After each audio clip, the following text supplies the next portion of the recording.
شب جمعہ ہے، شب دعا ہے، شب مغفرت ہے۔ ہمارے مرحومین قبروں کے اندر آج وہ ہم سے کچھ چاہتے ہیں۔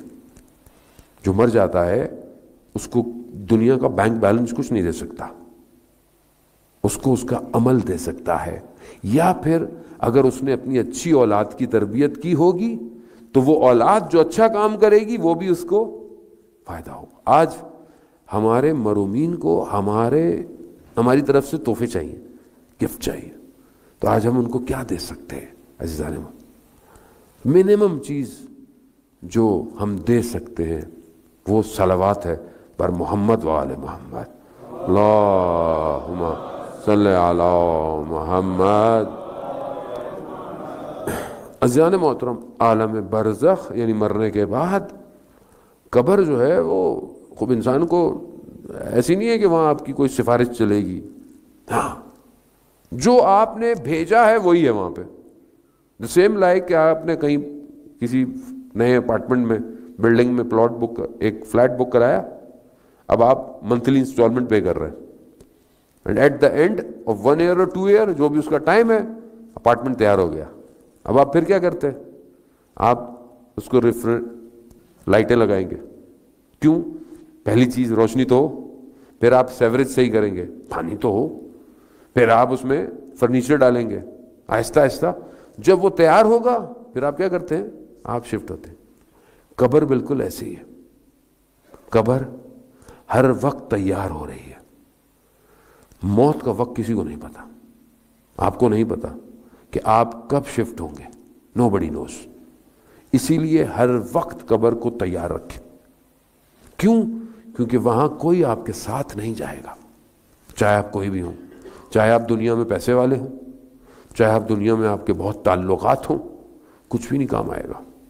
اولاد بھی کام نہیں آئے گی، کوئی چیز کام نہیں آئے گی، صرف آپ کا عمل، اور وہ عمل جو آپ کر رہے ہوں گے۔ کیونکہ ریئل ٹائم سمجھتے ہیں آج آئی ٹی کی لینگویج میں، real time data transfer, real time میں بات کرنا، ریئل ٹائم میں لائیو سٹریم، ریئل ٹائم ہوتا ہے نا، بہت منیمم سیکنڈز کا ڈفرنس ہوتا ہے، ریئل ٹائم ہوتا ہے۔ قبر ریئل ٹائم پہ تیار ہو رہی ہے، اس ٹائم آپ بیٹھے ہوئے ہیں عبادت کر رہے ہیں، قبر کے اندر آپ اس ٹائم آپ کے لیے اچھا ہو رہا ہے، کیونکہ نو ہم یہاں سے خدا نہ اٹھے، اللہ کی مرضی ہے میں نیچے اتروں مر جاؤں، اگر اچھا کیا ہوگا سیدھا جو اچھا ہے اس کی قبر کیسی ہے؟ جنت کے باغوں میں سے ایک باغ، اور جو خراب ہے خدا نہ خواستہ اس کی قبر جہنم کی ایک کھڑکی ہے۔ ایسی قبر آسان نہیں ہے۔ قبر کے بارے میں ہمیں بتایا نہیں جاتا، ہم دفنا کے تو آ جاتے ہیں لوگوں کو قبرستان، اس لیے کہتے ہیں کہ قبرستان جانا چاہیے۔ کیوں جانا چاہیے؟ تاکہ آپ ان مردوں کو دیکھیں اور کہیں کہ یہ کل ہمارے ساتھ تھے، آج قبر میں لیٹے ہوئے ہیں، کل ہم نے بھی قبر میں لیٹنا ہے، اسی طرح ویرانہ ہے۔ بالکل مولا متقیان نہج البلاغہ میں خود میں فرماتے ہیں، قبروں میں جو لیٹے ہوئے ہیں کہہ رہے ہیں کہ تم نے کتنے بڑے بڑے تمہارے محل تھے دنیا میں، اب تمہارے پاس کیا ہے؟ تمہاری قبریں قریب ہیں، امام فرماتے ہیں مگر تم اندر سے بہت فاصلوں پر ہو، بہت فاصلے۔ اور جو مومن مرتا ہے جس کو دنیا میں کہیں بھی دفنائے، اس کی روح کہاں جاتی ہے؟ وادی السلام، نجف کا قبرستان بہت بڑا ہے، فزیکلی بھی بہت بڑا ہے، بٹ جو باطن ہے نا اس کا بہت سب سے بڑا ہے، کیونکہ دنیا کے سارے مومن وہیں جاتے ہیں، وہیں جاتے ہیں۔ ملا احمد ناراکی، جو ملا مہدی احمد ناراکی کے جو والد تھے ملا مہدی ناراکی، کہ جن کا واقعہ میں نے اس دن آپ کی خدمت میں عرض کیا، یہ جب نجف میں پڑھتے تھے، ان کا ایک واقعہ ہے عالم برزخ کا۔ یہ کہتے ہیں کہ میں جب وہاں پڑھتا تھا تو حوضہ تھا، سخت ہے، حالات بڑے سخت ہیں، کھانا پینا نہیں تھا، فقر اور مصیبت، پریشانی۔ اس زمانے میں ایک ٹائم ایسا تھا کہ بارڈر بند تھے، کچھ نہ پیسہ آتا تھا نہ چیزیں آتی تھی، بہت سختی کے حالات، اتنی تنگی تھی کہ گھر میں بھوک تھی، ان کی سمجھ میں نہیں آیا کیا کریں، تو انہوں نے ایک حدیث پڑھی۔ حدیث کیا تھی کہ جب تمہیں تنگی ہو تو قبرستان جاؤ اور مرحومین کو فاتحہ دو، خدا تمہارے لیے گشائش پیدا کرے گا۔ یہ حدیث انہوں نے دیکھی، یہ حدیث دیکھی، یہ قبرستان وادی السلام چلے گئے، یہ وہاں کھڑے ہوئے انہوں نے فاتحہ پڑھی، تو انہوں نے دیکھا کہ ایک جیسے آج آپ وہاں جاتے ہیں تو لوگ گاڑیوں پہ باڈیز لے کے آتے نا حرم کا طواف کرا، تو اس زمانے میں گاڑیاں تو نہیں تھیں، خچر، گھوڑے، اونٹ اس طرح کی، تو ایک جانور پہ ایک باڈی ہے، آگے ایک شخص چل رہا ہے، ساتھ میں 2 لوگ ہیں. تو انہوں نے غور سے دیکھا جو آگے چل رہا تھا وہ ان کا ٹیچر، اور ساتھ میں بھی 2 لوگ چل رہے ہیں. تو انہوں نے ٹیچر کو سلام کیا، ٹیچر نے جواب نہیں دیا صحیح طرح. اب یہ تھوڑے سے کنفیوز ہوئے کہ ٹیچر کیوں نہیں مجھے اس طرح رپلائی کر رہے. تو جو ساتھ چل رہے تھے، جس کے ہاتھ میں اس باڈی جس سواری پر رکھی ہوئی تھی اس کا ہاتھ تھا، تو اس نے پوچھا کہ یہ استاد جواب کیوں نہیں دے رہے. تو انہوں نے کہا کہ جو یہ تم سمجھ رہے ہو یہ وہ نہیں ہے. کہا کیا مطلب؟ کہا یہ استاد نہیں ہے تمہارا، ورنہ ہم وہ ہیں جو تمہیں سمجھ میں آ رہا ہے. تو کہا تھا پھر کیا ہے؟ کہا کہ اس کو پکڑو.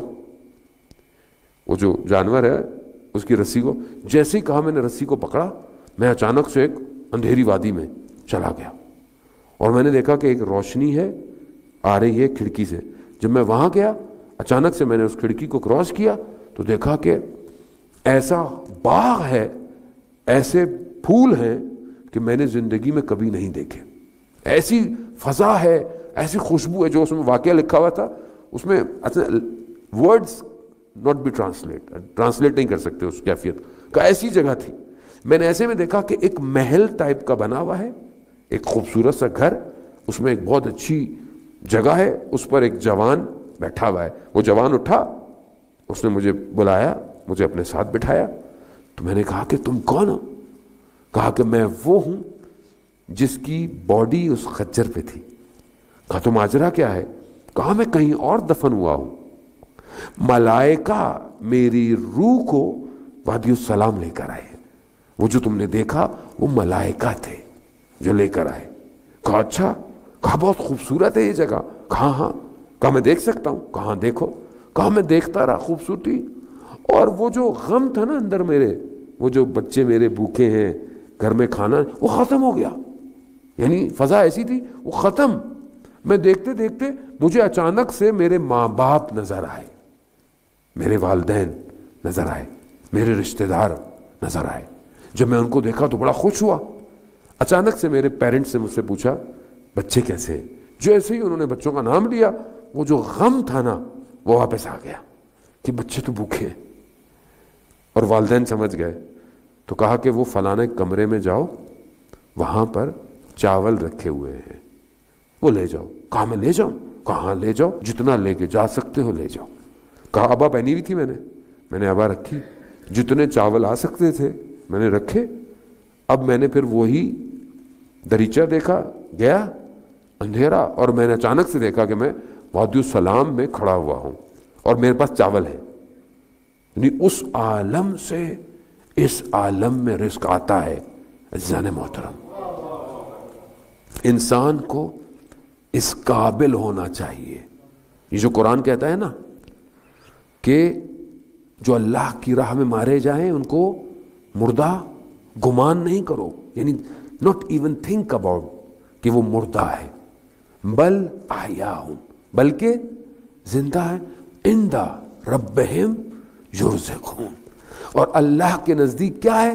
رزق پا رہے ہیں، رزق پا رہے ہیں. اب آپ کے اندر ایبلٹی ہو تو آپ ان سے رزق لے سکتے ہو.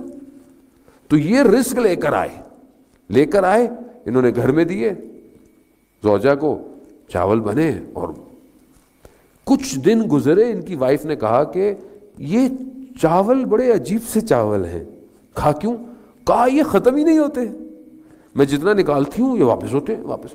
اب یہ مجبور ہو گئے، خواتین مجبور کر دیتی ہیں، انسان راز بتا دیتا ہے آپ کو. مجبور ہو گئے، انہوں نے راز بتا دیا. جیسے راز بتایا چاول ختم ہو گئے. کہنے کا مقصد یہ ہے کہ وہ عالم خواب خیال نہیں ہے، وہ عالم ایسا نہیں ہے کہ کہیں اور ہے. اٹس پیرالل ہے. اگر ہمارے اندر صلاحیت ہو تو ہم اس عالم کو دیکھ سکتے ہیں، ہم جا سکتے ہیں.